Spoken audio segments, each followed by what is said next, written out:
नमस्कार साथियों, आज हम बात करते हैं उन टाइप्स के क्वेश्चन लाभ हानि के जिसमें क्या दिया हो कि कुछ वस्तुओं का क्रय मूल्य कुछ वस्तुओं के विक्रय मूल्य के बराबर हो।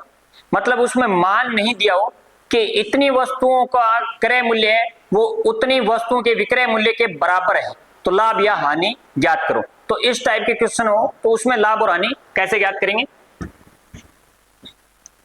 जैसे 64 कार का क्रय मूल्य 56 कार के विक्रय मूल्य के बराबर है, तो लाभ या हानि प्रतिशत ज्ञात करो। तो अपने को क्रय मूल्य कैसे दिया हुआ इसमें कि 64 कार का क्रय मूल्य है वो किसके बराबर है, 56 कार के विक्रय मूल्य के बराबर है। मतलब जितने में 64 कार खरीदी है उतने रुपए में उसने 56 कार बेच दी। मतलब उसको प्रॉफिट हुआ है वो कितनी कार का हुआ है, 64 में से 56 घटाएंगे कितना आएगा 8। मतलब जो 8 कार जो बच गई, मतलब उसने टोटल कितनी खरीदी 64 और 56 बेच दी, तो जितने में 64 खरीदी थी उतना उसने कमा लिया। अब जो 8 बची हुई कार है वो सारों जितनी में बेचेगा उतना उसको क्या होगा, प्रॉफिट होगा। लेकिन अब कितने में बेचेगा वो अपने को मान का पता नहीं है। अपने को इसी मान से क्या ज्ञात करना है, लाभ या हानि ज्ञात करना है।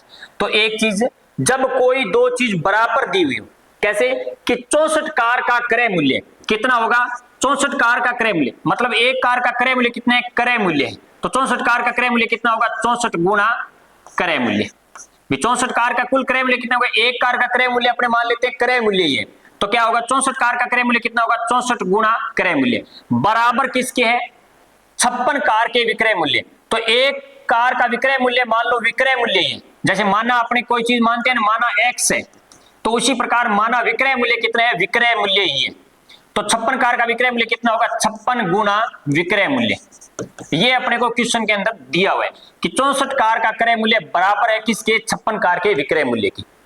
जब दो चीज ऐसे बराबर दी हुई हो तो आगे गुणा में किसके गुणा में, 56 किसके गुणा में, विक्रय मूल्य की, तो इसका मान होगा वो क्या होगा 64, और जो क्रय मूल्य यहां पे दिया हुआ है इसका मान कौन होगा, जो आगे वाली संख्या के गुणा में वो इसका मान होगा। मतलब यहां पे क्रय मूल्य कितना है, क्रय मूल्य बराबर कितना है 56 और विक्रय मूल्य कितना है यहाँ पे 64। ये मान अपने को इस लाइन से पता चला है कि क्रय मूल्य कितना होगा 56, विक्रय मूल्य कितना होगा 64। जब दो चीज बराबर दी हुई हो तो पहले के गुणा में है वो तो होता है आगे वाले का मान, और जो आगे वाले के गुणा में है वो किसका होता है, इसका मान होता है। तो मतलब क्रय मूल्य कितना होगा 56 और विक्रय मूल्य कितना होगा 64। अब क्रय मूल्य 56 है, विक्रय मूल्य 64 है, तो ये इस सौदे में उसे क्या हुआ है, लाभ हुआ है। क्या हुआ है इस सौदे में उसे, लाभ। लाभ कितने का हुआ है, लाभ बराबर होता है विक्रय मूल्य माइनस क्रय मूल्य। मतलब 64 माइनस 56 उसे कितने का लाभ हुआ है, 8 का लाभ हुआ है। और ये कह रहे हैं लाभ प्रतिशत ज्ञात करो, तो लाभ प्रतिशत ज्ञात करना है, तो लाभ प्रतिशत बराबर 8 लाभ है बटा कौन आएगा, क्रय मूल्य। क्रय मूल्य कितना है 56 गुना आएगा 100, 8 7 56, मतलब 100 बटा 7 प्रतिशत उसे क्या हुआ है, लाभ हुआ है। तो आंसर क्या आ जाएगा 100 बटा 7, या फिर क्या आएगा 14 सही 2 बटा 7 प्रतिशत। ऑप्शन दिया हो तो ये भी ऑप्शन हो सकता है, ये भी ऑप्शन हो सकता है, वो डिपेंड करता है कि ऑप्शन दिया हुआ क्या है। 100 बटा 7 में 14 का 100 बटा 7 मतलब 7 का 100 में भाग दें कितना आएगा, 14 सही 2 बटा 7 प्रतिशत आएगा। अब बात आती है कि ये मान विक्रय मूल्य का मान ये होता है और विक्रय मूल्य का मान ये होता है, मतलब ये होता क्यों है। देखो कि इसमें क्या दिया हुआ है, आपने क्या लिखा, क्रय मूल्य, कुल क्रय मूल्य कितना होगा 56 गुना क्रय मूल्य बराबर कुल, सॉरी 64 दिया हुआ है,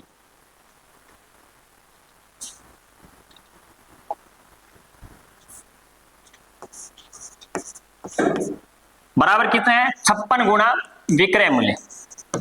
अब ये मान उल्टा क्यों होता है, विक्रय मूल्य कौन सा होता है, ये 64 विक्रय मूल्य है, और क्रय मूल्य कौन होता है 56, क्यों होता है, तो क्रय मूल्य बराबर 56 गुना विक्रय मूल्य बटा इस क्रय मूल्य के गुणा में क्या था 64 था, तो ये क्या चला जाएगा, आगे चला जाएगा भाग में। अब क्या आगे क्या रहेगा 56 बटा 64 गुना विक्रय मूल्य, तो ये विक्रय मूल्य आगे और हल करेंगे तो कहां पे आएगा, क्रय मूल्य बटा विक्रय मूल्य बराबर कितना आ गया 56 बटा 64, क्योंकि ये विक्रय मूल्य इधर क्या था गुणा में, तो गुणा में तो बराबर से दूसरी साइड लेके जाएंगे क्या जाएगा भाग में, तो क्रय मूल्य बराबर कितना आ गया 56, विक्रय मूल्य बराबर क्या हो गया 64। मतलब बराबर से आगे पीछे दो संख्या दी हो तो पहली संख्या का मान क्या होता है, जो आगे वाली के गुणा में वो होता है, और आगे जो मान दिया हुआ है उसका मान कौन सा होता है, जो पीछे वाली की संख्या के गुणा में। अगला क्वेश्चन,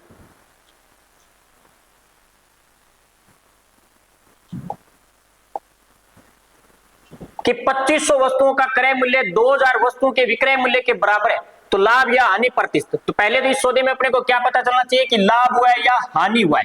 तो वो कैसे पता चलेगा कि 2500 वस्तुओं का क्रय मूल्य, तो एक वस्तु का, ना तो अपने को एक वस्तु का क्रय मूल्य दिया है ना 2500 वस्तुओं का, तो इसका मतलब एक वस्तु का क्रय मूल्य कितना है, माना एक वस्तु का क्रय मूल्य कितना है, क्रय मूल्य ही है, तो 2500 वस्तुओं का क्रय मूल्य कितना होगा, 2500 बराबर किसके है, 2000 वस्तुओं के विक्रय मूल्य। तो ना तो अपने को एक वस्तु का विक्रय मूल्य दिया है, माना एक वस्तु का विक्रय मूल्य कितना है, एक वस्तु का विक्रय मूल्य कितना है, विक्रय मूल्य ही है, तो 2500 का कितना होगा, 2500 का गुणा हो जाएगा। ये दोनों बातें बराबर है, ये अपने को पता चला क्वेश्चन की लैंग्वेज से। अब जब दो चीजें बराबर हो तो इसमें क्रय मूल्य कितना होगा, जो आगे वाली संख्या के गुणा में, वो तो क्या होगा क्रय मूल्य, और विक्रय मूल्य कितना होगा, जो बराबर से पहले क्रय मूल्य के गुणा में कितना है, ये 2000 है, सॉरी, तो क्रय मूल्य कितना आएगा 2000 और विक्रय मूल्य कितना आ जाएगा 2500। अब यहां पे अपने को क्या मिल गया, क्रय मूल्य भी मिल गया और विक्रय मूल्य भी मिल गया। अब विक्रय मूल्य ज्यादा है तो इस सौदे में क्या हुआ है, उसे लाभ हुआ है।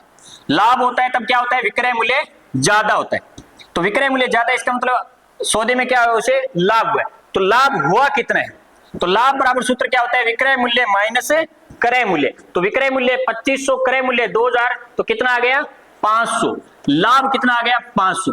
अब ये कह रहे हैं लाभ प्रतिशत ज्ञात करो, कोई चीज को प्रतिशत में बदलना हो तो लाभ है कितना, वास्तव में लाभ कितना है 500, तो कितना आएगा, ऊपर कौन आएगा 500। जिस चीज को प्रतिशत में बदलना है वो क्या आएगा, ऊपर आएगा। नीचे लाभ होता किसमें, लाभ और हानि वास्तव में किस पे होता है, क्रय मूल्य पे, तो नीचे कौन आएगा क्रय मूल्य। क्रय मूल्य कितना है 2000, और प्रतिशत में बदलना है किसी चीज को, तो क्या आएगा गुणा में 100, डबल जीरो से डबल जीरो कट गया, एक जीरो से एक जीरो कट गया, 2 से, मतलब लाभ प्रतिशत कितना है 25% लाभ है।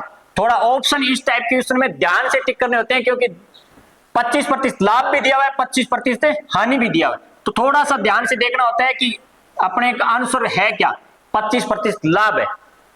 क्योंकि क्वेश्चन सही करने के बावजूद भी अपने क्या होता है, ऑप्शन कई बार गलत टिक हो जाता है।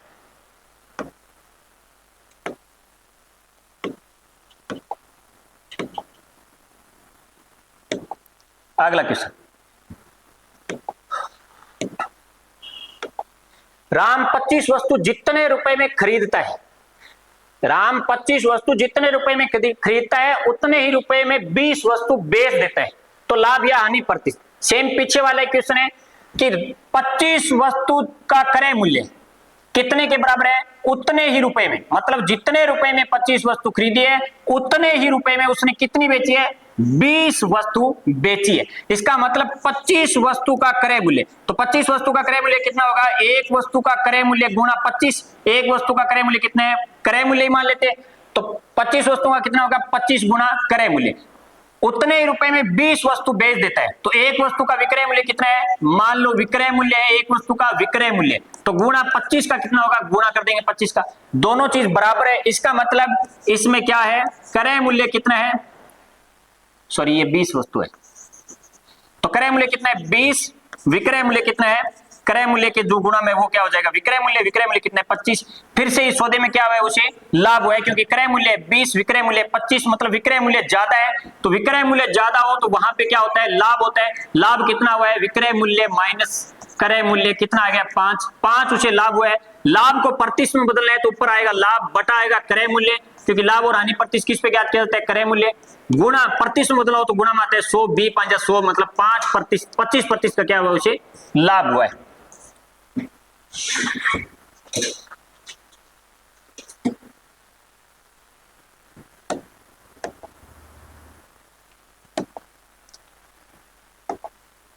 मोहन जितने रुपए में 40 टीवी खरीदता है उतने ही रुपए में 50 टीवी बेचता है, तो बताओ मोहन को कितने प्रतिशत का लाभ या हानि हुआ।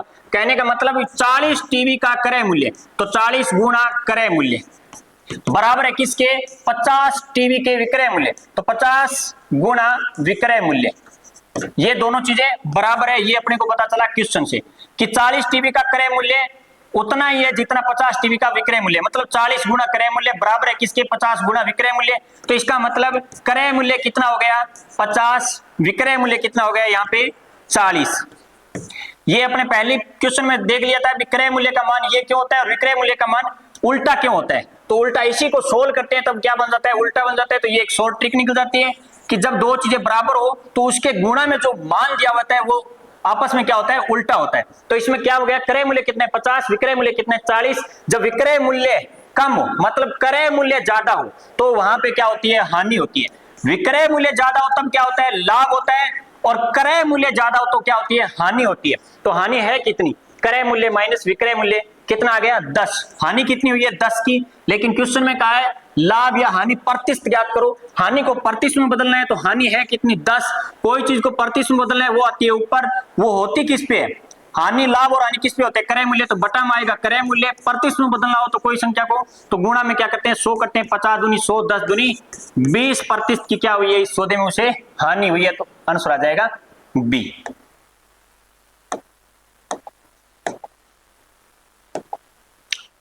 तो आज के लिए इतना ही दोस्तों, ये थे कुछ वस्तुओं का क्रय मूल्य कुछ वस्तुओं के विक्रय मूल्य के बराबर हो तो उस टाइप के क्वेश्चन में अपने को लाभ या हानि प्रतिशत ज्ञात करना हो तो कैसे ज्ञात करते हैं। धन्यवाद।